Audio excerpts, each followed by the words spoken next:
पुणे पुढच्या घडामोडीकडे अजितदादा गटाच्या रुपाली ठोंबरे पाटील यांच्या विरोधात गुन्हा दाखल करण्यात आलेला आहे। बीडच्या शिवाजीनगर पोलीस ठाण्यात गुन्हा दाखल करण्यात आलाय। व्हॉट्सअॅप चॅट दाखवत रुपाली पाटील यांनी आव्हाडांवर आरोप केलेले होते आणि रुपाली ठोंबरे पाटील यांच्यासह आणखी 4 जणांवर या प्रकरणी गुन्हा दाखल झालाय।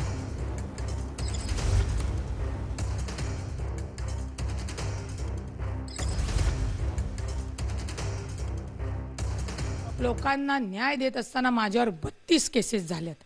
जितेंद्र आव्हाड तुमच्या या शातर किंवा या अशा राजकारणाच्या विचप्याने तुम्ही एक केस खोटी जरी दाखल केली तर 33वी केस आहे।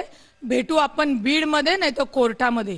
दूध का दूध और पानी का पानी मिलेंगे। अच्छा हुआ बीडला एवढे माझे नातेवाईक आहेत की मला जायला जमलं नाही। या निमित्ताने तपासासाठी सहकार्य करायला मी तिथे जाईल आणि या जितेंद्र आव्हाड साहेबांचा सगळा बुरखा कायदेशीर टरा फाडून येईल। त्या काळजी करू नये त्यांनी। ते असले खूप बघितले मी।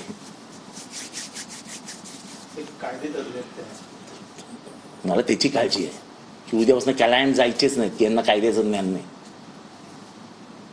मला बाकी कसली काळजी नाही, माझी काळजी नाही। मला त्यांच्या उद्या आशील जातील की नाही घरात त्यांचा प्रश्न तिथे उभा राहील। फॉरवर्ड केलेला चॅट हा कायद्याने गुन्हा आहे, हे माहिती आहे का? तुम्ही कुठली काही आलं म्हणून फॉरवर्ड नाही करू शकत, तो कायद्याने गुन्हा आहे। आता माझी फक्त तिथले नवीन अधीक्षक आहे, पोलीस अधीक्षक, त्यांना विनंती की कावेत का कोणतरी आहेत, त्यांना विनंती आहे की बघा जरा हे भाषण संपल्या अरे चॅट जर सकाळचा होता तर सकाळी आला असता। तो भाषण संपल्यावरती कसा काय येतो अचानक? अख्खं चॅट वाचल्यानंतर माझ्या लक्षात आलं की हीन वृत्तीची माणसं आहेत, खाडेली। त्या चॅटमध्ये काय लिहिलंय त्यांनी की तू दलित आणि मुसलमानांना घेऊन ये, त्यांना पाहिजे तर पैसे दे।